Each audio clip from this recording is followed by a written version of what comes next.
buenas bien, tardes. Hola, diputado. Muy bien, gracias. A ver, son dos cuestiones, ¿no? Dos aristas que estamos acá analizando y tratando de entender. Digo, a ver, la situación social que abarca todo y por otro lado, una de las aristas más importantes y conflictivas es el tema de la inseguridad / seguridad, ¿no? Veíamos, hoy presentábamos con Juan y todo el equipo, el despliegue de las fuerzas de seguridad, del trabajo mancomunado, las 5 fases que va a haber desde el Ministerio de Seguridad de la Nación en trabajo conjunto con la gobernación de la provincia y bueno, todo este despliegue para tratar de contener una situación que está muy compleja. ¿Se puede contener? ¿Cómo salimos de esto?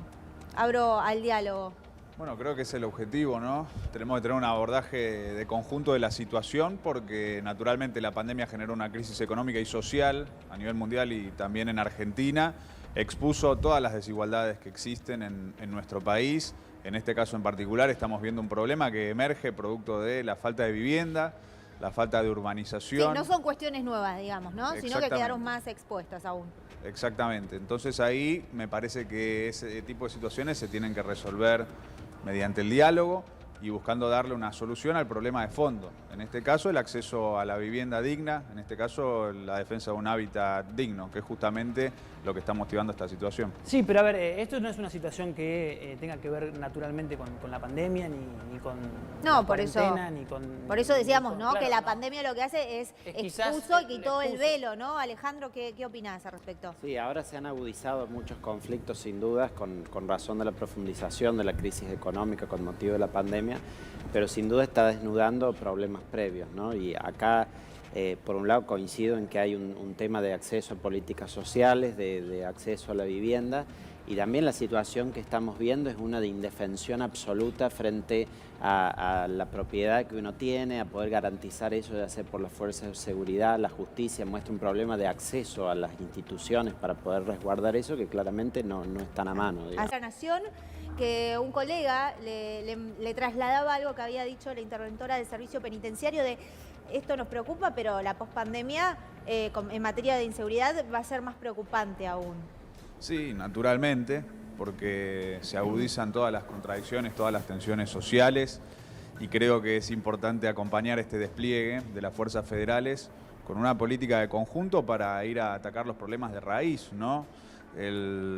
A ver, hagamos como el desglose, ¿no? De esa problemática, digo, porque son varias, ¿no? Y como vos mencionabas hace un rato, digo, la pandemia sacó el velo, ¿no? Como que corrió, digo, bueno, todo esto son problemas viejos, dijiste. Por ejemplo, vos, ¿en qué zona vivís? ¿En qué zona vivís? Yo ahora estoy viviendo en la ciudad de Buenos Aires. La ciudad de Buenos Aires. Sí. Pero recorres el conurbano, creo que permanentemente.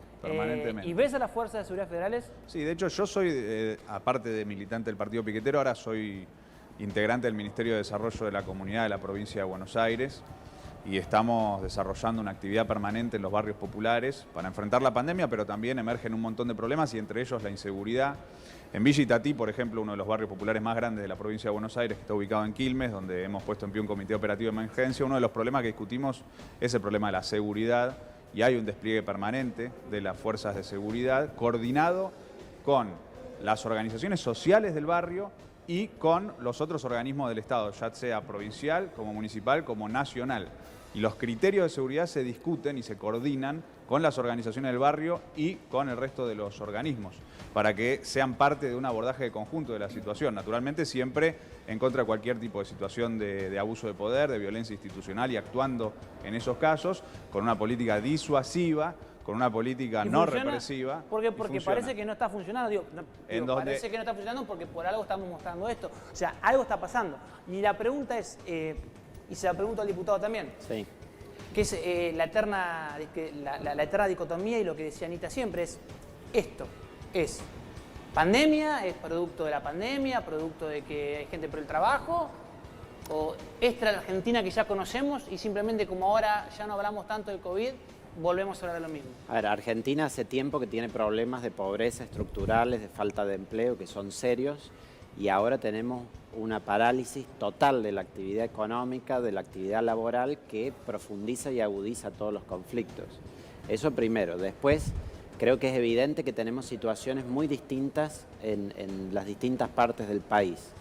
entre el área metropolitana con las provincias, y dentro del área metropolitana hay una brecha muy fuerte en la situación de los casos de COVID, en la situación socioeconómica que se vive entre la Ciudad de Buenos Aires y la provincia. En razón de eso me parece que el presidente ha tenido una estrategia razonable de hablar con los gobernadores, los jefes locales y ver qué medidas se adaptan mejor a cada lugar. Regionalizar, ¿no? Regionalizar, porque hay situaciones dispares. Igual yo creo que hay que tener mucho cuidado con el tema del ejercicio por parte de las fuerzas de seguridad, porque ya hemos vivido durante la pandemia casos de violencia En la institucional. primera fase, y muy Juan lo serios. acaba de mencionar, ¿no? Habló de violencia institucional. Sí, claro. En mi provincia, por ejemplo, en San Luis hubo 2 muertos en comisarías por detenciones y el tratamiento de la policía, y hemos tenido casos en todo el país de esto, ¿no? Diputado, Sí, Facundo con este Castro que no despliegue, aparece. despliegue enorme dentro de conurbano por fases, ¿estamos en condiciones de decir que el delito va a empezar a bajar, por lo menos en estas zonas? Perdón, que me quedé con algo que dijo Anita. Mientras estamos hablando de despliegue de fuerza de seguridad, Facundo Castro todavía no sabemos qué pasó. No. Y lo último que lo vio fue una fuerza de seguridad. Y reclamamos su aparición con vida. Exactamente. Brenda. Por eso le preguntaba al diputado si cree que este despliegue de las fuerzas de seguridad en el conurbano va a mermar o va a hacer que el delito disminuya. Sí, a ver, estadísticamente en todo el mundo, cuando hay más presencia de fuerzas de seguridad, el delito disminuye. Eso es así. ¿Eso es Suena así fuerte. o es un mito? No, suena fuerte decirlo, Porque pero es así. yo tengo entendido los que dice estudios- que no necesariamente más efectivo de seguridad significa más. Mira, en los estudios que se hacen internacionalmente, entre las reformas a la justicia o a los procedimientos judiciales, el tema de la presencia policial o distintas reformas que uno puede hacer, la presencia efectiva siempre es lo Sí. que más Pero reduce. es un parche Ahora, momentáneo, también, porque digo, algo que venimos planteando, diputado, es los delincuentes ingresan a una taquería, a una comisaría, después pasan a los penales y salen muchos de los casos de delincuencia que estamos viendo día a día y que los tratamos acá y que los seguimos de cerca, son personas que ya pasaron por alguna sí, por condena supuesto, porque- cumplida.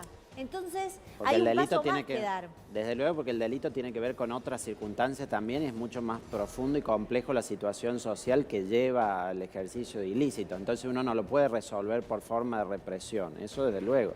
Además, como estaba diciendo, el riesgo que tenemos con eso es que, como ya hemos tenido muchos casos de violencia institucional, que eso se multipliquen, porque las fuerzas de seguridad no cumplen con las garantías de los ciudadanos. Entonces, no es una situación alegre que se haga eso, y creo que hay que hacerlo con mucho cuidado, mucha responsabilidad, mucho control en estos planes. Tiene que haber control ciudadano, tiene que haber control de las organizaciones de la sociedad civil, Sí. control parlamentario, es decir, para que no se preste a abusos, que no es algo teórico. Los abusos los hemos vivido en la Comisión de Derechos Humanos de la Cámara, lo discutimos constantemente. Ahora le Marino, pregunto, perdón, no, vos. Sí, Marino, perdón, vos que recorres mucho el territorio, ¿qué es lo que más reclama la gente? ¿Es comida? ¿Es seguridad? ¿Es trabajo? Bueno, es una buena pregunta. Quería hacer una observación sencillamente a lo que decía Ana.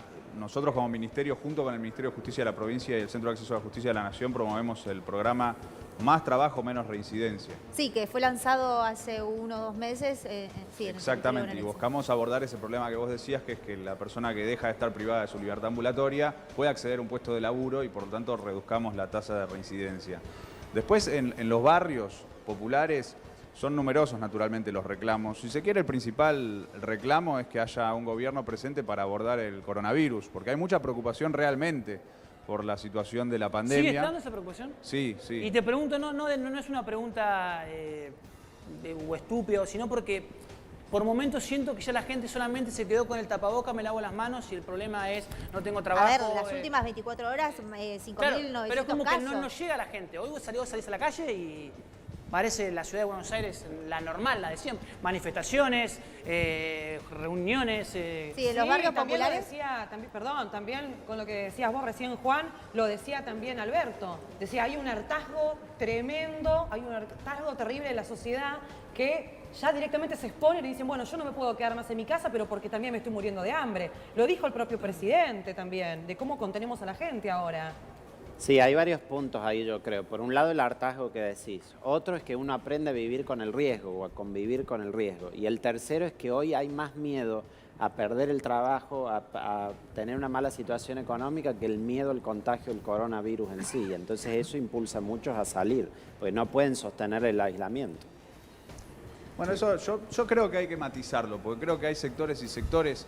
Nosotros vemos en los barrios que hay mucha conciencia de la importancia de respetar las indicaciones de las autoridades sanitarias, porque se sabe que si colapsa el sistema sanitario, después la cosa se complica mucho y hay un acompañamiento. De hecho, el programa Detectar, que ya visitó a 1.298.000 personas en la provincia de Buenos Aires, cuenta con el apoyo de vecinas y vecinos en todos los barrios, si no, no podría llegar a exactamente, a cada rincón de cada barrio, con las organizaciones sociales, con vecinas y vecinos que colaboran y que demuestra el grado de conciencia que hay de la necesidad de enfrentar la pandemia. Claro, pero diputado, yo siempre lo escuché, usted es el presidente de la Comisión Previsional, ¿no? Vicepresidente. El vicepresidente de la Comisión Previsional. ¿No hace una autocrítica o no? Cuando ve los últimos 4 años del gobierno de Juntos por el Cambio, ¿no? O no sé si fue el gobierno de la UCR también o el gobierno del PRO, no sé, porque ahora ustedes se separan. Pero ¿no siente vergüenza quizás? No, de los índices de hambre, del hambre, de que la gente no tenía para comer. De que prometieron pobreza cero. Mira, lo que Porque creo... hablan como si no hubiese estado. No lo digo por usted, pero... Sí. Yo asumí en diciembre como diputado, ¿no? Pero sin duda es que hubo errores entre el 15 y el 19 que hay que corregirlos. Pero me parece que los problemas de Argentina son más profundos. Es decir, nosotros tenemos inflación de 2 dígitos hace 20 años. Tenemos déficit fiscal en el Estado hace 50 años. Pero Juntos por el Cambio ingresó con un índice de pobres y lo duplicó. Tenemos el 30% de pobreza desde la recuperación de la democracia, siempre estructural. Sí, me parece que si algo falla en la Argentina, más que un partido el otro, un presidente o el otro, es la incapacidad que tenemos para establecer acuerdos que nos permitan salir adelante. A ver, Alejandro, me quiero quedar con esa cifra, ¿no? Me quiero quedar con la cifra que dice el 30% de la pobreza estructural, como que estuvo siempre.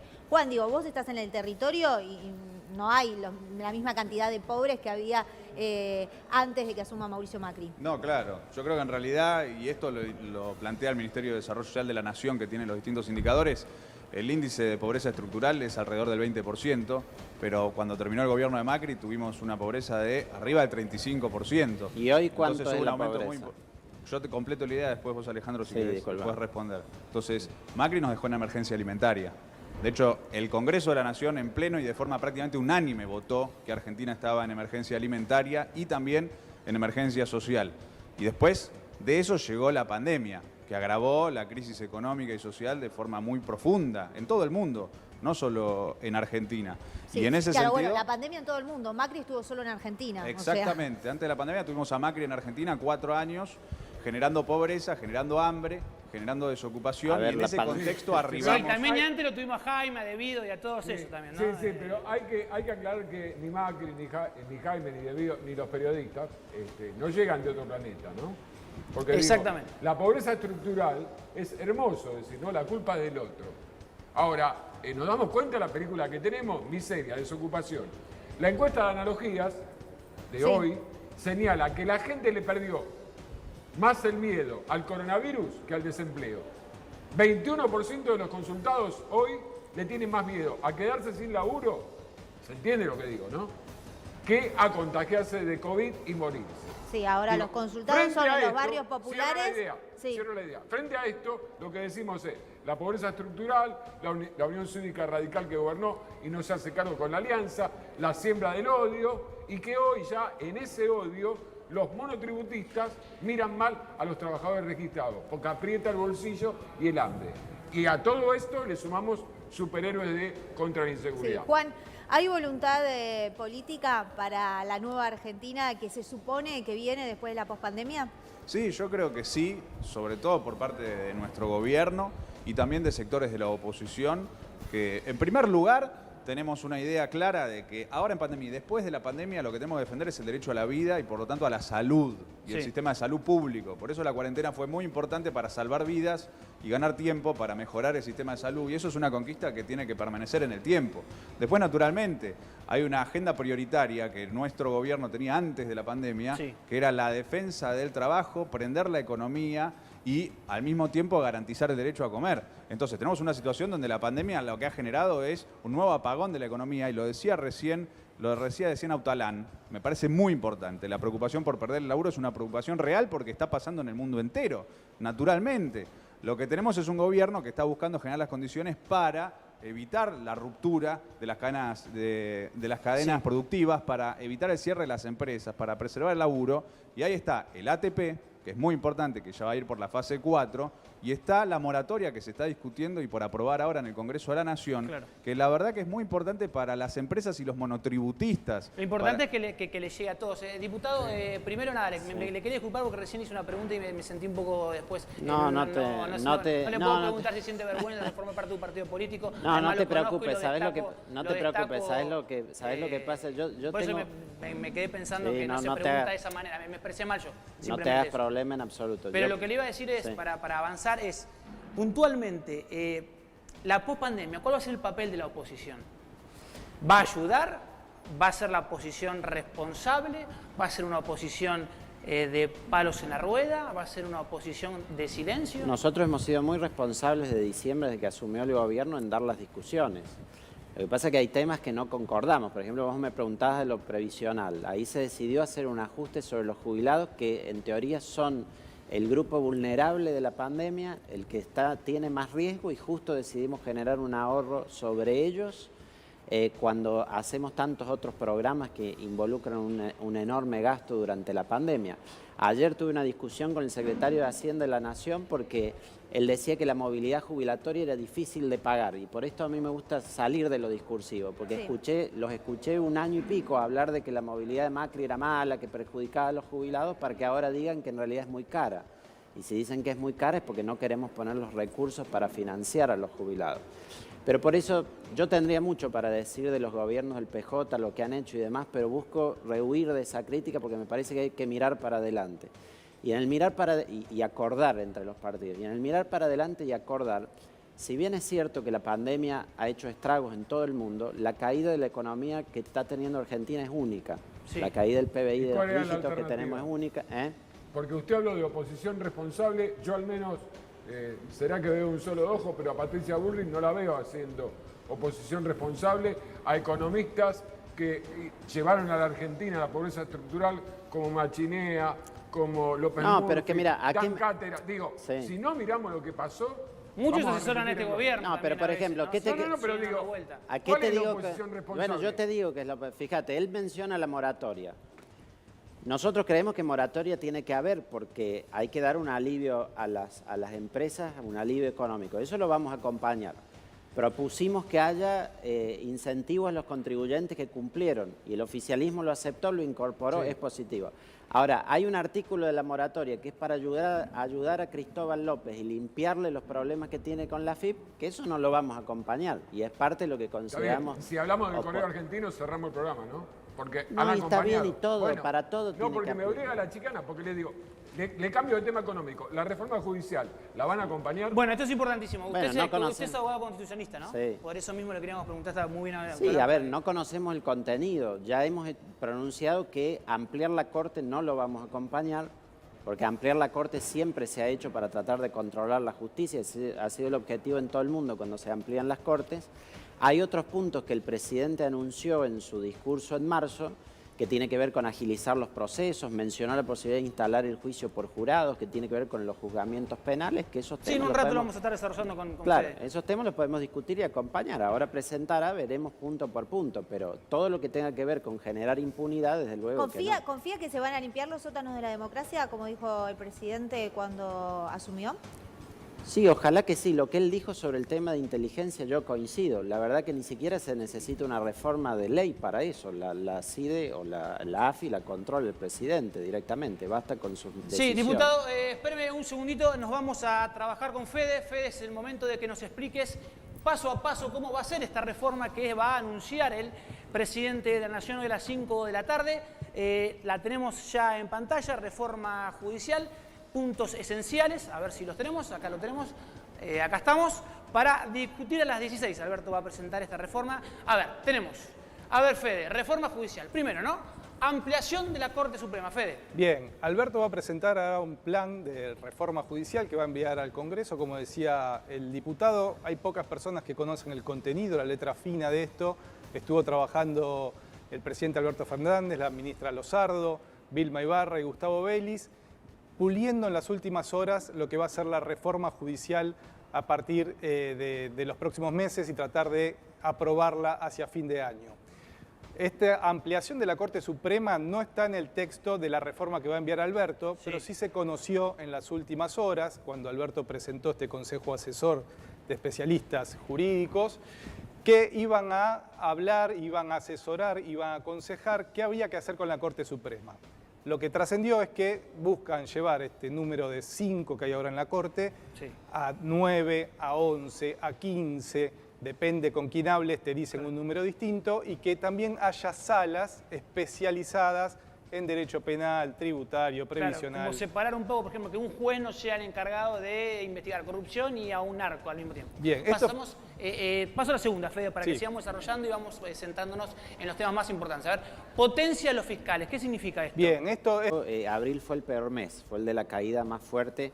En mayo sigue cayendo la actividad económica respecto del año anterior, lo que pasa es que levanta 10 puntos respecto de abril, que es lo que creo que Delfina quería decir, en el sentido de que vemos un poco de actividad que se vuelve a retomar. Igual un poco de aire, ¿no? Un poco de aire. Igual tenemos caídas generales de la economía del 26% respecto de lo que era antes, con sectores, por ejemplo, como hotelería y gastronomía, que tiene una caída del 85%, es decir, sectores que están absolutamente comprometidos y en emergencia por una obvia paralización que hay, ¿no?, de la actividad.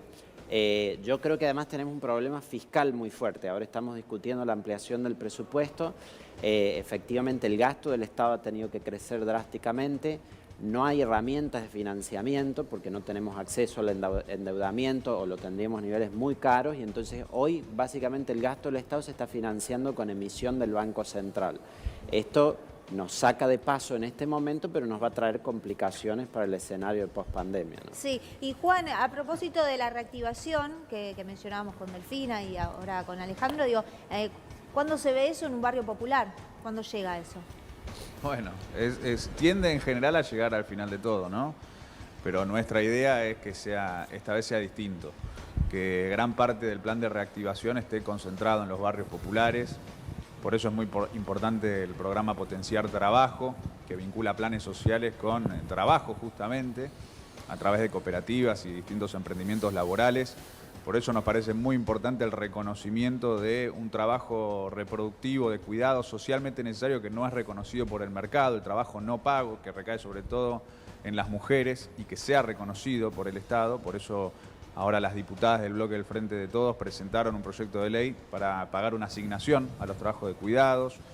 El plan de obra pública que está planteado hacia adelante como parte del plan post-pandemia, que se concentra también en los barrios populares y que está asociado a la urbanización, que está asociado a las distintas obras para garantizar el acceso al agua en los barrios, el acceso a la luz. Bueno, de hecho, venimos reclamándole a Edesur que haga las inversiones necesarias para que haya luz en los barrios populares, sobre todo en el conurbano bonaerense, que vienen sufriendo muchísimos cortes, pero de conjunto, y en relación a lo que vos decías, creo que es importante que a partir de esta pandemia entendamos la necesidad de que la reactivación arranque por los de abajo, por los que más la necesitan, sí, y atienda a las antes nos hablaban de la teoría del derrame, ¿no? Nos hablaron Claro. tanto de eso, por eso te digo, ¿cuándo nos va a llegar?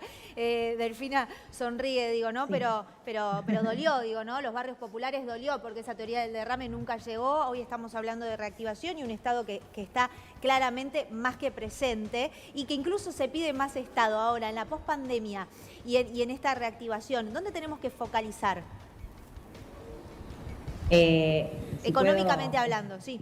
Sí, me parece que el foco seguirá estando puesto, como lo ha anunciado recientemente el presidente junto a su equipo económico, en la producción y el trabajo, ¿no? La modificación del programa ATP me parece que da parte de esa apuesta. El foco que tiene el gobierno es en la pequeña y la mediana empresa, que es la mayor generadora de trabajo en nuestro país. Como bien decían en el piso, yo coincido con que la reactivación va a necesitar un impulso por parte de los gobiernos, del gobierno nacional especialmente, en todo lo que es construcción, y creo que vamos a seguir teniendo un acompañamiento muy fuerte por parte del gobierno para los sectores populares, pero evidentemente también hay que poner en valor algo que nosotros desde los bancos venimos haciendo, y particularmente de la banca pública, que es acompañar a las empresas que son generadoras de trabajo y que también apalancan y le compran a muchas otras pymes, ¿no? Entonces, Claro. eso también es importante y hay que poner en valor ese sector productivo que tanto necesitamos. Lo que viene me parece que va a ser quizás el tema de los próximos 6 meses y quizás te diría va a ser el tema de, junto con la economía, el tema de la campaña del año que viene, que ya arranca. Parece que no, pero ya arranca la campaña. Parece una locura lo que estoy diciendo. Ya Pero arranca, Fede. Ya estamos ahí, Fede, que vamos a empezar a laburar más. Pero, diputado, recién Federico puntualizaba cada uno de los detalles de lo que va a anunciar Alberto Fernández. ¿Cuál es el que usted cree es el más complicado, es el más polémico? Claro, bueno, de esos puntos, como te adelantaba, la ampliación de la Corte no estamos de acuerdo. Eso siempre se hace para poder controlar el Poder Judicial. Tachamos. Lo de potenciar los fiscales está bien, es decir, esto en todos lados internacionalmente se coincide en que hay que avanzar hacia el sistema acusatorio. Acá ha habido una implementación progresiva, se había sancionado el Código Procesal Penal, pero no se había todavía ejecutado en las distintas provincias, creo que hay que hacerlo. El potenciar a los fiscales ya de hecho te licúa el poder de Comodoro Pi, porque es decir, si uno refuerza el poder de los fiscales y deja que los jueces tengan un rol más de garantía del proceso, el rol del juez como director del proceso penal disminuye, ¿no? Eso hay que ver cómo queda escrito, pero estaría bien. También creo que es sensato que el presidente quiera, y creo que lo querría cualquiera, de que esto de licuar el poder. Por supuesto que puede tener sus riesgos en términos de ciertas causas, de que se produzca impunidad sobre ciertas investigaciones, pero también es cierto que no puede haber un puñado de jueces que controlen todo el sistema de investigación penal en la Argentina y vinculado tampoco jueces puesto a dedo, Estado. ¿no? Sí, pero a ver, Tampoco respecto a lo que decías, Alejandro, sí, Marino, ¿qué opinas, no, de lo que decía Alejandro de no reformar la Corte, no? Yo creo que la reforma judicial es necesaria y que la discusión de la ampliación de la Corte es una discusión que está abierta. Incluso hay sectores que probablemente hayan votado o sean afines a Juntos por el Cambio que opinan que hay que ampliar la Corte. Por ejemplo, Gil Domínguez, que es alguien que se presentó como amicus curiae de Clarín en el juicio sobre la ley de medios, o sea que no se lo puede acusar de que simpatice con el gobierno del Frente de Todos, dice que hay que ampliar la Corte porque eso hace que haya mejores condiciones para buscar consensos y buscar acuerdos y que no sea tan sencillo conseguir mayorías. Por lo cual creo que esta decisión apresurada de Juntos por el Cambio. Sí, Cambiemos no quiere cambiar, parece. Claro, de no cambiar la Corte Suprema, no se corresponde con las necesidades que hay de reformar el conjunto del Poder Judicial, que es una demanda aparte de la mayoría de la sociedad, que el sistema judicial tiene que cambiar. Tiene que cambiar. El juicio por jurados está en la Constitución y todavía no existe y se tiene que hacer realidad. Y bueno, así como todos los planteos que se están discutiendo para reformar el Poder Judicial, me parece que hay sectores de Juntos por el Cambio que están de acuerdo en discutir la reforma, incluso de votarla a favor, y eso es muy positivo. Que hay otros sectores que buscan bloquearla por completo. Hoy salió un artículo en Página 12 que dice que ayer en la reunión que tuvieron de Juntos por el Cambio, Mauricio Macri y Patricia Bullrich fueron a plantear un rechazo total a la reforma judicial y no lo lograron, y por eso finalmente el comunicado final, el título es que no están de acuerdo con la ampliación de la Corte. Me parece importante que la oposición acompañe la reforma judicial y que discutamos la ampliación de la Corte, porque es necesario lo que vos decías, Ana, sobre la necesidad de la limpieza de los sótanos de la democracia, terminar con este involucramiento que cruza servicios de inteligencia que actúan bajo sí, que dio órdenes. un poco de esperanza, ¿no? Escuchar eso en la voz del presidente el 10 de diciembre. Totalmente, es un planteo fundamental, va de la mano con la intervención de la Agencia Federal de Inteligencia, va de la mano con todos los procesos de reforma que son necesarios para terminar con eso. Tuvimos un escándalo que se destapó hace poquito, que es la existencia de una asociación ilícita para hacer espionaje ilegal bajo el gobierno de Mauricio Macri.